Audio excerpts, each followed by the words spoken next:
What you want, when you want it, where you want it. This is The Mesh.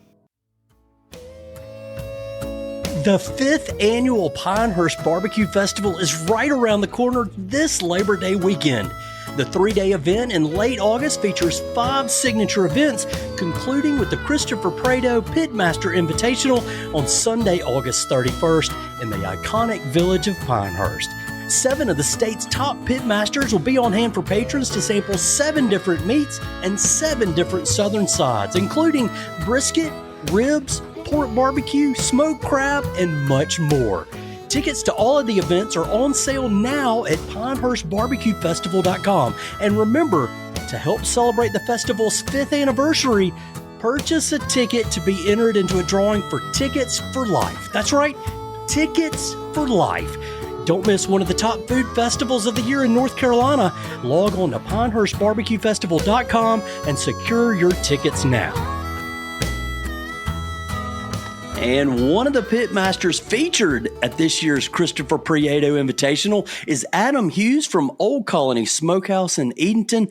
After a not-so-typical start in barbecue life, Adams won state, national, and international barbecue competitions, including the 2017 World Ribs Championship, and he was a finalist on the Food Network's Chop competition in 2018. Adam, welcome to the Low and Slow Barbecue Show.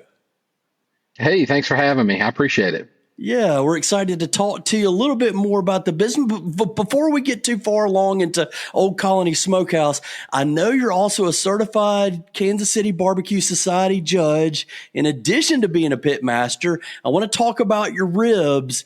What are the world championship judges looking for in a winning rib? And is that championship rib any different than what you might serve at Old Colony Smokehouse?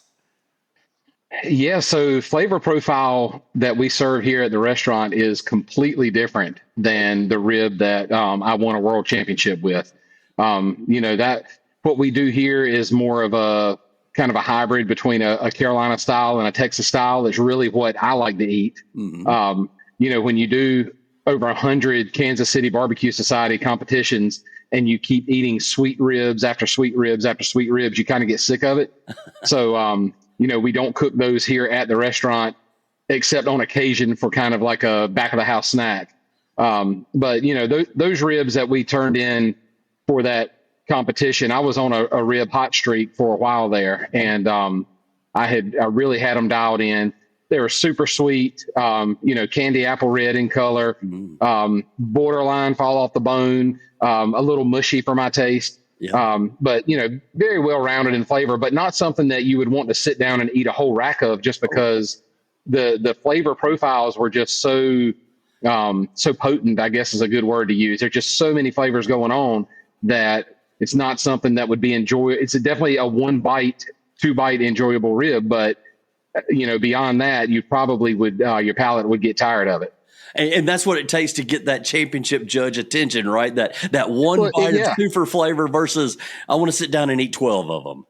Yeah, exactly. Because, in Kansas City Barbecue Society competitions, the same judges are tasting 7 samples of chicken, 7 samples of ribs, all from different cooks. So your goal is to make your product stand out without offending anybody. So if you can figure out how to do that and give it a little extra pop of flavor in the front end, in the middle of the chew, and then on the back end, then you figured out the secret. That's great. And we're going to find out more about those ribs and all the offerings at Old Colony Smokehouse, as well as what you'll be bringing to the Pinehurst Barbecue Festival coming up Labor Day weekend, August 29th through the 31st. A quick invitation first for our audience. Please take a moment to visit the website, Low and Slow Barbecue Show online. That's lowslowbbqshow.com. You can sign up for our newsletter. We'll send the lowdown on the latest Carolina barbecue news to your email inbox on Tuesday mornings. Also at lowslowbbqshow.com, you'll find interviews with pitmasters from across the Carolinas, including Christopher Prieto. He was on last week. We've also got other participants in this year's Pitmaster Invitational, like Sweet Lou's Smoke Tender Lewis Donald and Southern Smoke Barbecue's Matthew Register. Conversations with those guys and more at lowslowbbqshow.com. But today, it's Adam Hughes from Old Colony Smokehouse in Edenton. That's on the Albemarle Sound in northeast North Carolina, about about 2.5 hours east of Raleigh. And Adam, for those folks who don't know, what is the Old Colony Smokehouse? And maybe tell us a little bit about what somebody would experience during a visit. Yeah, sure. So we've been open for 5.5 years. We opened in 2019, and we sought out to be there's this part of North Carolina, just like every part of North Carolina, there's a barbecue restaurant in every town. We sought out to be a step above what you would expect to find at a normal barbecue joint. And, we started in 2019 here in Edenton, and we're a counter-served barbecue restaurant. We serve 8 everyday meats that are all wood smoked. We don't use gas, electric, rotisseries, any kind of easy buttons like that. So 8 everyday meats. We do 10 everyday sides now. They're all scratch made, all here in our kitchen. No convenience items, no frozen things, no cans, nothing like that. A lot of love goes into all of our sides. And then we have a pretty extensive dessert program that we do here in house as well. So our goal was to create, a place where you could come in, you could find comfortable, traditional items that you're used to, but hopefully expand and broaden your palate for different regional styles of barbecue that are based on things that I picked up when I was traveling the country doing competitions. Yeah, well, you mentioned those other barbecue restaurants that are kind of in the area. And I know you guys, you mentioned a little bit about what sets you apart. Apart from maybe being a step above and some other regional flavors, how do you feel like you guys are different from what folks might find down east usually? Well, here in Eastern North Carolina, barbecue is chopped pork. And unfortunately, in the last 10, 20 years, that has become, kind of sacrilege based on what the traditional Eastern North Carolina chopped pork barbecue is. We are a whole hog joint. We're cooking whole hog over wood coals. And, you're a barbecue guy, so there are single digits places that are doing that now in the entire state. So, what people are normally used to getting at their everyday local barbecue joint is not quite on that level. It's typically butts or shoulders thrown on a gas-fired rotisserie and cooked 1 or 2 days a week and just reheated to order or until they run out, and then they throw some more on. So our goal was to bring back the experience of what barbecue should have been and should still be. And, same thing with the sides. A lot of times at barbecue restaurants across the country, sides are an afterthought, but here we try to make sure that they're just as good as the meat that you're eating. Yeah, and you got a full list of all that meat and sides there at the website, oldcolonysmokehouse.com. And of course, one of the things that jumps out is that brisket. And I know that's a flavor of a little bit different region. And you guys are getting a lot of attention from the barbecue snob and Daniel Vaughn, and kind of comparing you guys to Texas barbecue outside of Texas. And, tell me about why you go down the avenue of brisket here in an Eastern Carolina world. Yeah, so I had never really had real brisket until I started getting into competition. We had seen it on TV, and there's not a lot of places to get smoked brisket here in Eastern North Carolina. So it was something that as soon as I tried it for the first time, I thought it was just amazing. And it probably wasn't a very good version of brisket, the first one that I had. But, learning how to cook it, learning about different grades of beef and the right way to do things, and then the different regional styles of brisket where I was trained in competitions to cook it more or less a Kansas City style. But my first bite of Texas brisket was just amazing to me. It was like angel singing because it was so different and so much better than what I was used to cooking. So that was definitely one of the things that we wanted to bring and expose people to in our area, because most people around here, prior to us being here, had very, very little experience with brisket. A lot of people thought they didn't like brisket because they didn't know what it was. We still get asked on a weekly basis if brisket is beef or pork, even though it says beef brisket on our menu. So many people are unfamiliar with it and uncomfortable with it, but we've developed a following over our 5.5 years in business, and some people come to get it and don't even know what they're getting. They just know that they've heard it's good and they're going to try it. So that's something I'm definitely proud of, that we were able to do that and do it on a level that I'm proud of and able to serve. And we know we can do it consistently. So anyway, it's a thing for us that, like I mentioned earlier, being able to bring in different regions of barbecue and introduce people around here to something besides. Nothing wrong with pork and slaw. That's my go-to, my favorite every day. Yeah. But something that there's a whole nother world outside of that. Yeah, so it sounds like you got a little bit started in the competition realm and then sort of evolved into the restaurant in 2019. Tell me a little bit about how you moved from competition to deciding you wanted to open a restaurant with all this.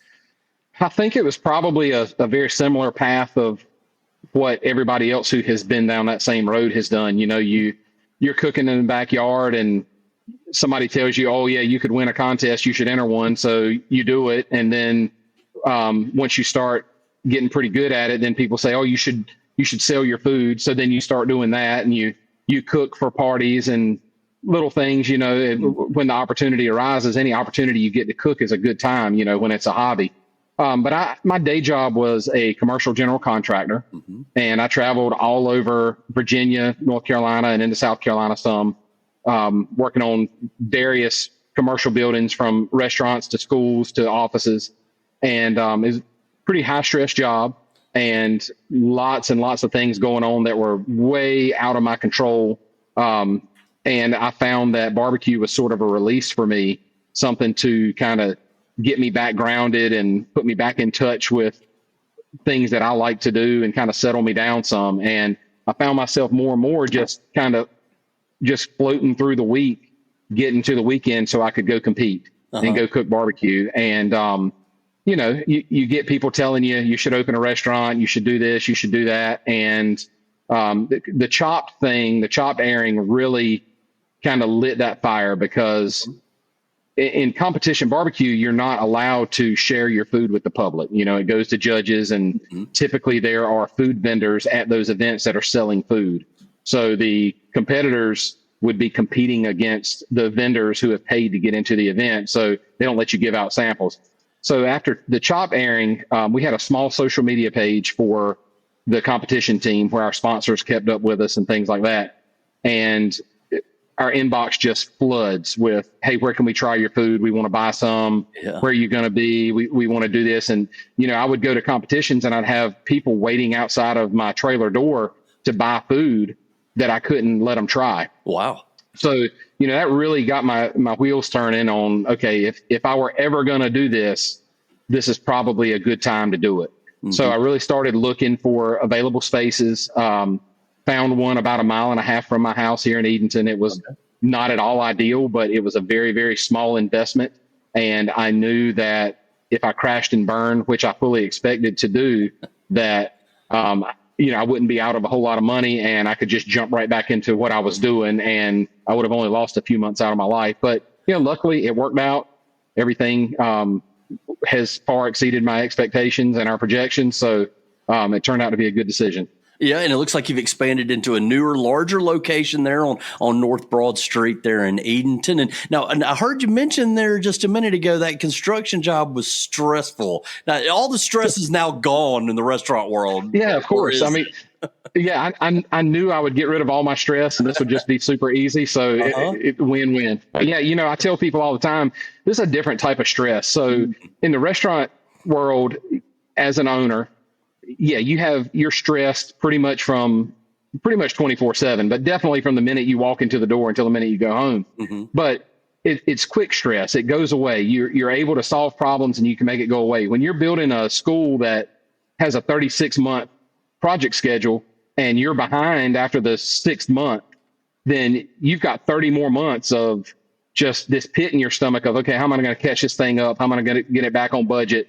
And it's when you've got that same project times 10 projects at the same time with similar issues, it's just a different kind of stress that just eats at you. And it's months and months before you can solve those problems. But here in the restaurant business, yeah, it's super stressful, different type of stress, but it's high intensity and low impact, and you just get it out of the way. Yeah, it's not the kind of stress maybe that keeps you up at night for 30 months in a row trying to figure out how you're going to get all those punch list items set out in the construction, right? Yeah, at least it's not the same problem that worries you for 30 months. It's, you know, it's just something different every day. So now, again, when I visit the restaurant, I know you got a bunch of different sauces. Tell me a little bit about the motive behind your signature sauce and your cheerwine sauce that are among the options there at Old Colony Smokehouse. Yeah, so sauces are always a big draw for barbecue restaurants. Hmm. We have people asking us what sauces do you have before they even order their food, which drives me crazy because we really try hard to make sure our meats don't need any sauce. But obviously sauces are a big draw, so you kind of got to do it. So we were trying to come up with what do we want our sauces to represent? What story do we want to tell with them? Our signature sauce is a third generation recipe. As far as I know, it could be more than that, but it's my version of my mom's barbecue sauce that I grew up eating, which was based on her version of my grandmother's. Okay. So all three use the exact same recipe, but all three taste different. So it's kind of funny because it's never been a written, measured recipe. I think Uh-huh. we were probably open for 12 weeks before we ever wrote the recipe down here because Okay. I was just eyeballing it based on what I'd always done. But, Uh-huh. it's a sweet and tangy, not at all traditional Eastern North Carolina sauce. It's got tomato in it, and there's plenty of vinegar. It's plenty tangy, but it's a thicker, sweeter sauce. Okay. But we go through 20 times the signature sauce, and we do all the other sauces combined in a week. So it's definitely a big hit. So just trying to carry on that family legacy and bring people a taste of my past and what I grew up eating. That's a big motivator in our menu decisions here, our decisions to do specials, things like that. So I definitely wanted to make sure that we showcase that as one of our sauces. I had no idea that it would be the most popular, but I'm kind of happy it is because it really is good and unique. And then, of course, the cheerwine sauce, you got to have cheerwine with barbecue. It's my favorite soda. I don't drink a lot of soda, Mm-hmm. but I go for cheerwine and I go for root beer. They're my two sodas that I go for. And Yeah. cheerwine being a North Carolina soda and being barbecue's best friend, we figured we can't get everybody to drink a cherry soda, but we can definitely make a barbecue sauce out of cheerwine. Yeah. And lots of people like that. And it's our second best selling or best used sauce that we have here. Yeah. So you talked a little bit about your family heritage there, and I know that plays a big role in it. But why don't you let folks that are listening that maybe don't know about what that heritage is? Three generations in the pig business, right? Yeah, exactly. The day I was born, my family was killing hogs. Uh-huh. So my mom and I are in the hospital by ourselves. My dad, my grandmother, nobody could come see us until they got finished with the hog killing. So that I was kind of born into it. My grandfather was a hog farmer, and my grandmother was a school teacher, but she had a little side business of helping him process hogs, and they would kill hogs for the family, process them, and they would also, kind of barter with the community, trading pork for beef or whatever, back in those days. And in the early 1980s, when my grandmother retired from the school system, they opened a small butcher shop right next door to their house. And my granddad would raise the hogs. They would take them out back, take care of them, get them processed, and wheel them in the back door and cut them down into retail cuts, pork chops, sell the tenderloins, and they'd make their own sausage, which is really what they got known for.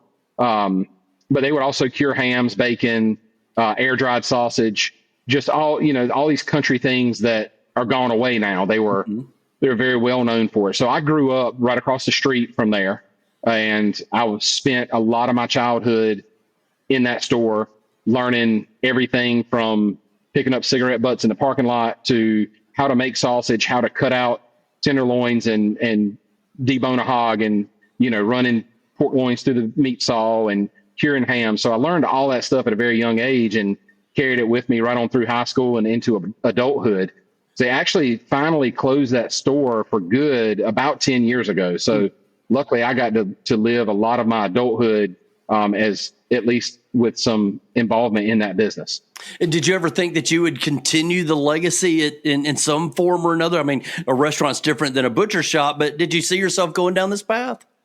Well, as they got older and they weren't able to do things in the shop as much as they wanted to, the nostalgic part of me really wanted to help them keep that going. And my dad and I tried for a little while, but we both had, my dad's owns multiple businesses, and he's a working guy.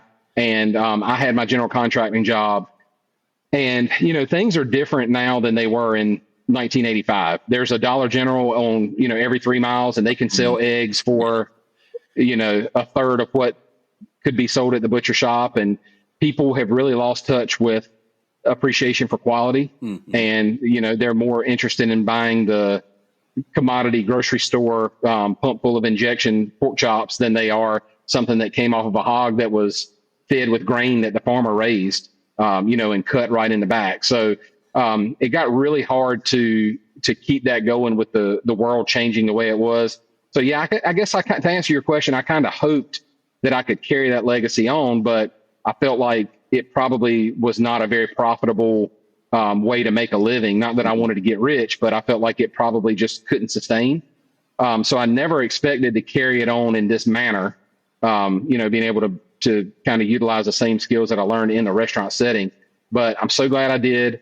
And I'm also really glad and proud to say that both of my grandparents were able to come to our restaurant when we opened it. They were getting really old in life, and they both got to come in and have multiple meals with us when we were in our first location. And my grandfather passed away the first year that we were open, and my grandmother followed right behind him within a few months. But still, that's something that I take a lot of pride in, knowing that they were able to see what we were doing and carrying on so many of the things that they taught me at a young age. Yeah, carrying the legacy of that family. And it seems like maybe that plays a little bit into what I'm seeing here at your website, oldcolonysmokehouse.com. And that's a Southern culinary revival. Tell me what that's all about. So that, Southern Culinary Revival is kind of a tagline that me and our chef that helped us get started came up with.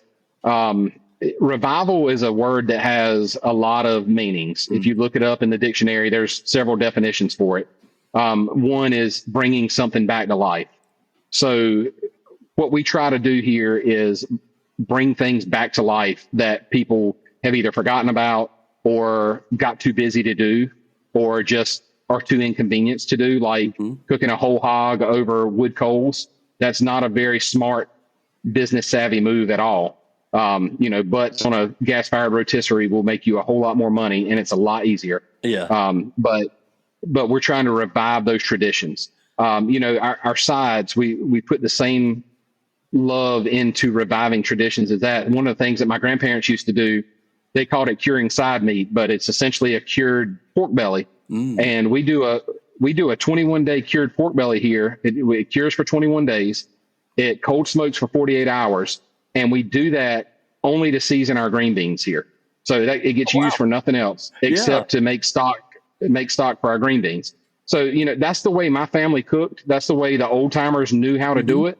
So we're trying to revive those traditions and let people know that, sometimes we get in a hurry, we get busy in life, but not always moving forward is not always the greatest way to do it. Maybe look back, take a step back and appreciate the way things used to be done before we got too busy.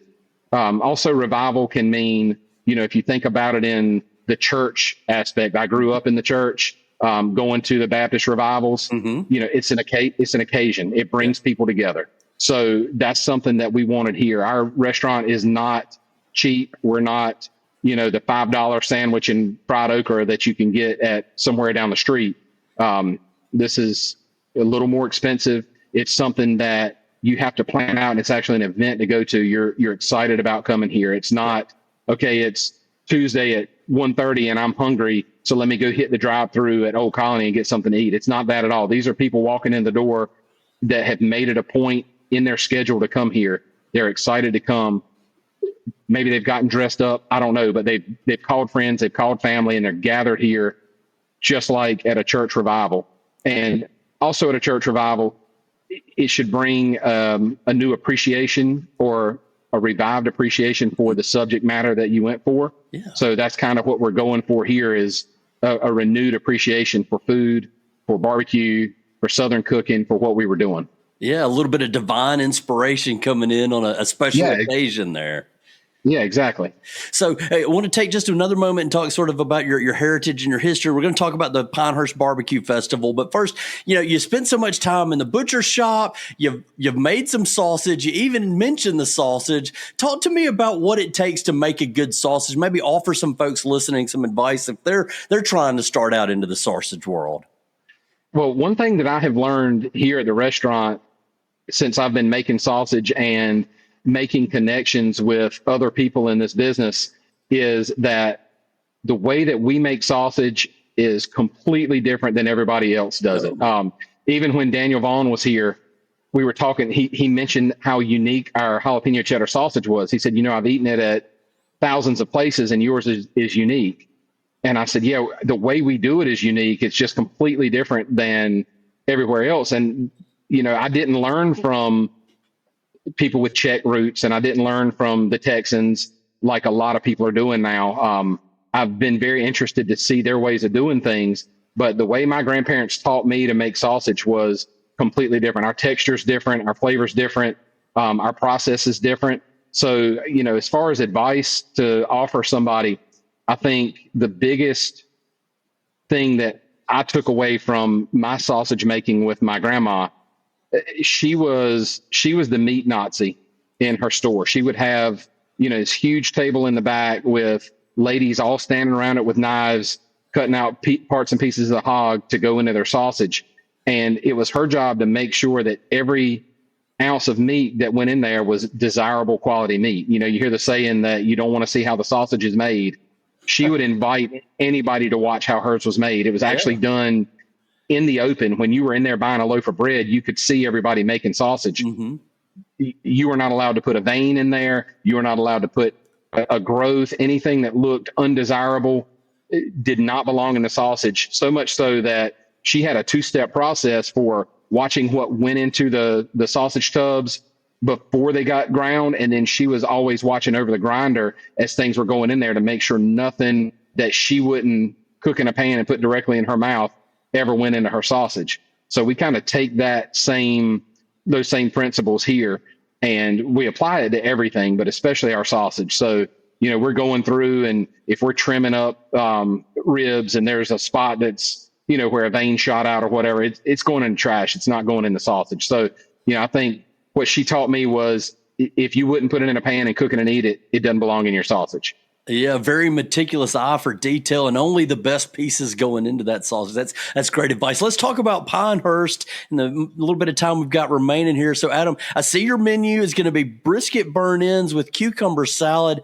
How do you come up with that, and how do you make it stand out from all this other great stuff that I'm seeing at the Chris Prieto Pitmaster Invitational? Well, it's brisket burn-in, so that's everybody's always favorite. How many times have you been in a barbecue line and heard people ask, do you have brisket burn-ins? That's the go-to for everybody. We have brisket burn-ins here at the restaurant every Friday, only on Fridays, but we get asked about it 100 times a day, every day. It's just one of those things that everybody seeks out. Mm-hmm. So, we're not really looking to stand out or outshine anybody else because there's some amazing looking stuff. And I'm really excited about this year with the new additions. But we're just going to go in and this is something that we've cooked every Friday since we've been open for 5.5 years. It's a dish that we're very familiar with and it is by far the most requested thing at our restaurant. So we decided, hey, let's take it to Pinehurst. Let's maybe reach some people that wouldn't necessarily make the drive here to Edenton and maybe let them try a bite of maybe not what we necessarily want to be known for, but what we have become known for in the 5.5 years we've been open. Yeah. So why do you decide to get involved in Pinehurst each year? So we were asked to participate in the inaugural event just through connections with some of the participants and the organizers. And so glad we did it. It's such a great event. I'm a barbecue festival junkie anyway. So if there's a barbecue festival happening anywhere that I can get on a plane and get to that looks worthy of traveling to, I'm going to go to it. And we take our staff down to Houston to the Houston Barbecue Festival in the spring. We travel out to local festivals. We go down to Charleston to the Holy Smokes. We go and do all those as a spectator. And, being in Edenton and being a small place that doesn't get a lot of press, we often get overlooked for invitations to participate, but that's not always a bad thing because then we can go as a spectator. So when we were invited to participate in the Pinehurst Festival, of course, it was an honor for us just to even be considered along with those people who were there. That first year, Ed Mitchell was involved, and of course, Chris Prieto, and just legends of barbecue. So for us to be associated and affiliated with them was one thing. But once we got in there and we saw how well run that festival was and what awesome organizers they had and the community support, the vendors, the got to be NC aspect of it. I mean, there's so much to do. It's such a fun event. And all of our staff, we have about 25, 30 people on our staff. And every year they're all almost fist fighting over who's going to be on the Pinehurst crew because they hear the ones of us that go, they hear us come back exhausted, but just with a pep in our step because it's been such a great time.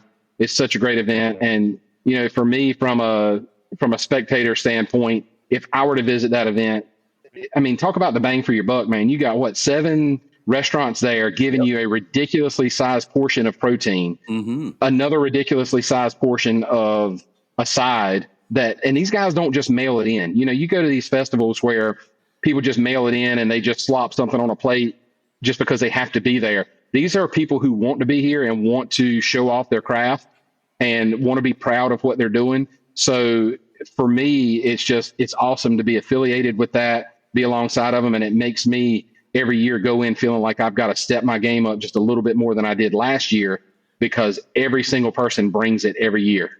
Yeah, and I know you're involved in the Getting Piggy with it through Lawrence Barbecue and all the guys there at the Lemon Foundation as well in Raleigh. So another festival you guys get to go to. Yeah, a great cause that it's supporting there. At the Pinehurst Festival, another great opportunity to get everybody together and enjoy some barbecue. Again, 3 days, 5 events for the Pitmaster Invitational. There's 7 of you guys. Are there any things in the events or the menu items that maybe you're looking forward to sampling as a spectator? Man, I'm looking forward to so much. You probably need another episode to cover all that. So the Friday night dinner, we'll start with that. Yeah. The Friday night dinner. So for the past 2 or 3 years, however many years we've done it, we have been responsible for that dinner. And it is a monumental task to pull that off because if you haven't looked at the menu, go pull it up. There's multiple courses, appetizers, seafood soup, multiple proteins, multiple sides, dessert. And this year we don't have to do all that work. So I'm really excited about that. But more importantly, Matt Register's doing it this year and anything that guy touches is amazing. So I'm super excited to be a part of getting to eat that and not have to do the work for it. So I'm really excited. And I've looked at his menu and it's just, there's so many things up there that I'm excited about. And then of course, Chris Prieto's class on Saturday, I always try to eavesdrop into that because look, I cook barbecue for a living, but Chris is just a wealth of knowledge. You're going to learn something from that guy. So if you can just eavesdrop for 10 minutes, you're going to pick up some kind of tip. And then on Sunday, I've looked at everybody's menus and there's so many things that everybody's doing. I mean, they're all, like I told you, they're all bringing it. Sweet Lou is doing, I'm probably saying it wrong, but it's a chili crisp green bean, something like that. Lewis can take the most simple sounding thing and make it amazing. So I know that's going to be good. Chris is doing beef brisket that, that's going to be solid. If you want a good, solid, what brisket should be like, that's what he's going to bring. And then of course you've got Ashley Christensen this year. I saw she's doing a smoked crab and grits. First off, how the heck is she going to pull off grits for 4,000 people? I don't know. But I'm excited to try it. I'm excited for the smoked crab. That's going to be awesome. So yeah, I mean, I could go on for another 20 minutes talking about it, but I get excited about this stuff. Like I said, we're festival junkies. We love going and trying to get in people's heads when they're on these creative outlets of these creative dishes they're putting together. And it's just always so much fun to see what they come up with and then how they execute it. So I'm really just looking forward to the whole thing.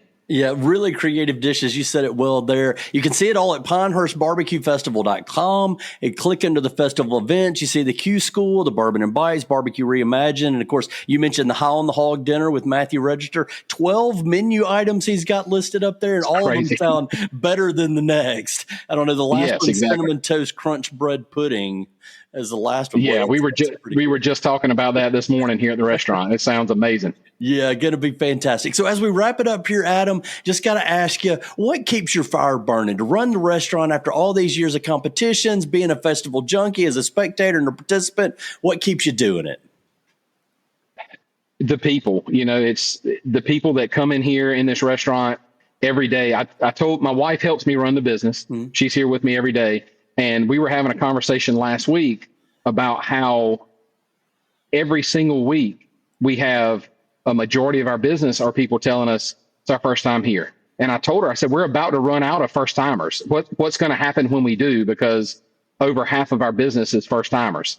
And it's been that way for 5.5 years. So the first timers that come in, and then the people that were first timers 6 months ago, and you keep seeing them every week now. Mm-hmm. When those people keep coming and that you knocked their socks off 6 months ago, you better do it again today, because they're not going to keep being regulars if you're not doing that. So, for those people that are seeking us out, that keeps you motivated. That keeps a pep in your step. And then, we're in a small town. There's 4,000 people in Edenton. There's less than 10 restaurants, including the fast food drive-throughs.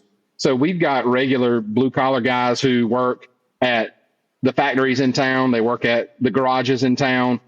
They're coming in here. They're relying on us every single week to have something that they can come in here and eat and enjoy. And if it's the one great meal they get that week, then that's what we're here for.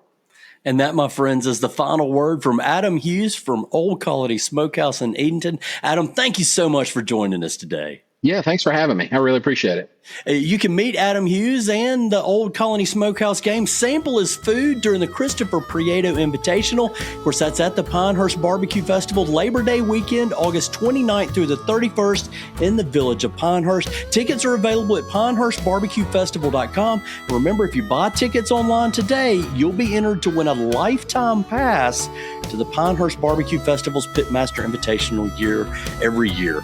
You've been listening to the Low and Slow Barbecue Show on the Mesh.TV network, a podcast. If you like what you hear, please give us a 5-star rating on your favorite podcast stream. Share our podcast with your food-loving friends, and be sure to follow us on Instagram, Facebook, and YouTube. That's where you can see all the photos and videos of our barbecue adventures and our interviews. Don't forget, when you visit lowslowbbqshow.com, sign up for a free newsletter. You'll get the latest barbecue news delivered to your inbox on Tuesday mornings. Thanks again to our guest today, Adam Hughes from Old Colony Smokehouse. Thanks as well to the whole team at the Mesh.TV network of podcast, especially our producer, Andrew Moose. Finally, thank you for listening to the Low and Slow Barbecue Show. Remember, for the best barbecue and the best barbecue podcast, keep it low and slow.